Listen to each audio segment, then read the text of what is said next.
नमस्कार मित्रांनो, स्वागत आहे तुमच्या सर्वांचे आणखीन एक इंटरेस्टिंग अशा व्हिडिओमध्ये। तर सर्व बांधकाम कामगारांना आता या ठिकाणी जे आहे ते बांधकाम कामगारांसाठी नवीन अपडेट आलेले आहे। बांधकाम कामगारांना कोणते अपडेट आलेले आहे ते बघूयात। या ठिकाणी पहा मित्रांनो, बांधकाम कामगारांसाठी आता बायोमेट्रिक ही जे आहे ते अनिवार्य केलेलं आहे। म्हणजे बायोमेट्रिक केली तर तुमची नोंदणी होणार आहे आणि बायोमेट्रिक पद्धतीने तुम्हाला जे आहे ते नुकतंच साहित्य संपूर्ण वाटप होणार आहे। आता गृहोपयोगी संच असेल किंवा आता एडिशनल किट आलेले आहे, जे आहे ते तुम्हाला सेफ्टी किट असेल, ज्या अनेक योजना आहेत त्या योजनेसाठी तुम्हाला बायोमेट्रिक पद्धतीने तुम्हाला या ठिकाणी इथून पुढे लाभ घ्यावा लागणार आहे आणि नोंदणी करताना सुद्धा पण तुम्हाला बायोमेट्रिक पद्धतीनेच नोंदणी करावी लागणार आहे। तर कसं करावं लागणार आहे, काय आहे संपूर्ण माहिती हे आपण आजच्या व्हिडिओमध्ये बघणार आहोत।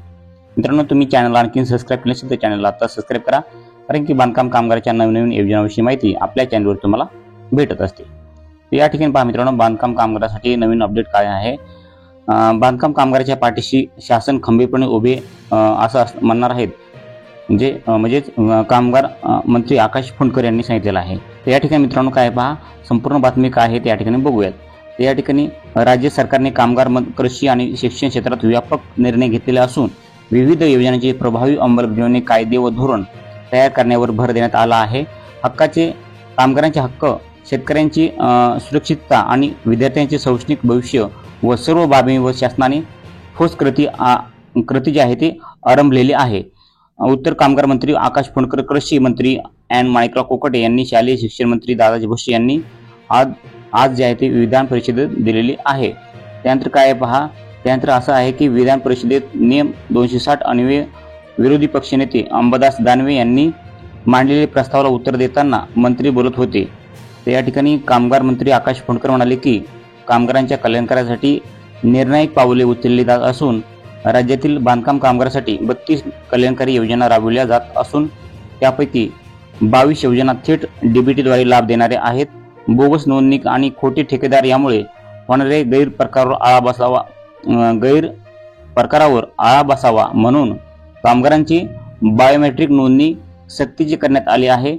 90 दिवसाचे ठेकेदार प्रमाणपत्र बंधनकारक असून संबंधित कायद्यानुसार त्यांची अंमलबजावणी केली जात आहे। तर मित्रांनो, अशा प्रकारे जे आहे ते बायोमेट्रिक होणार आहे। त्यानंतर पहा, त्यानंतर असं सांगितलेलं आहे की जे प्लॅटफॉर्म वर्कर्स जसे झोमॅटो, गिग वर्कर यांच्यासाठी स्वतंत्र कायदा आहे।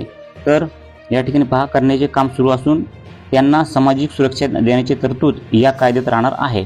गिरणी कामगारांसाठी घराची योजना आता अंतिम टप्प्यात असून कामगार विभागाने 90% पात्रतेची तपासणी पूर्ण केली आहे।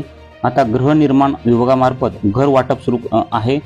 सुपरमॅक्स व जनरल मोटर्स या कंपनीमध्ये कामगारावरील अन्यायासंदर्भात सुनावणी सुरू आहे। शासनाने कामगाराच्या बाजूने ठाम भूमिका घेतली असून कंपन्यांना तोपर्यंत कोणताही दिलासा दिला जाणार नाही जोपर्यंत कामगारांना न्याय मिळणार नाही। तर मित्रांनो, अशा प्रकारे जे आहे ते बांधकाम कामगारांना घर वाटप सुरू आहे आणि त्यानंतर जे बांधकाम कामगार आहेत जे आता त्यांची नोंदणी बायोमेट्रिक पद्धतीने होणार आहे। आणि त्यानंतर विशेष म्हणजे आता जे गृहनिर्माण विभागामार्फत घर वाटप सुरू झालेलं आहे। त्याची तपासणी कशी आहे त्याची किंवा त्याची लिस्ट कशी बघायची, त्याची यादी कशी बघायची, नक्कीच कमेंटमध्ये सांगा। तुम्हाला पण घरकुलाचा लाभ भेटलेला नसेल, तुम्हाला तुमची यादी जर चेक करायची असेल, तुमचं नाव चेक करायचं असेल तर नक्कीच आम्हाला कमेंटमध्ये सांगा, आम्हाला घरकुल भेटलेलं नाही म्हणून। आणि तुम्हाला घरकुलाचा अर्ज कसा करायचा त्याबद्दल पण तुम्हाला मी एक व्हिडिओ देईल, त्या व्हिडिओमध्ये तुम्ही पाहून तुम्ही तुमचा अर्ज करू शकतात। मित्रांनो, ही नवीन अपडेट तुम्हाला महत्त्वपूर्ण अपडेट कशी वाटली, तुम्हाला पण अपडेट चांगली वाटली असेल तर व्हिडिओ लाईक करा आणि तुमच्या इतर बांधकाम कामगारांना, मित्रांना, कष्टकरी मित्रांना हे नक्कीच व्हिडिओ शेअर करायला विसरू नका। आणि तरी पण तुमच्या मनामध्ये आणखी काय प्रश्न शंका असतील तर नक्कीच आम्हाला कमेंटमध्ये सांगायला विसरू नका।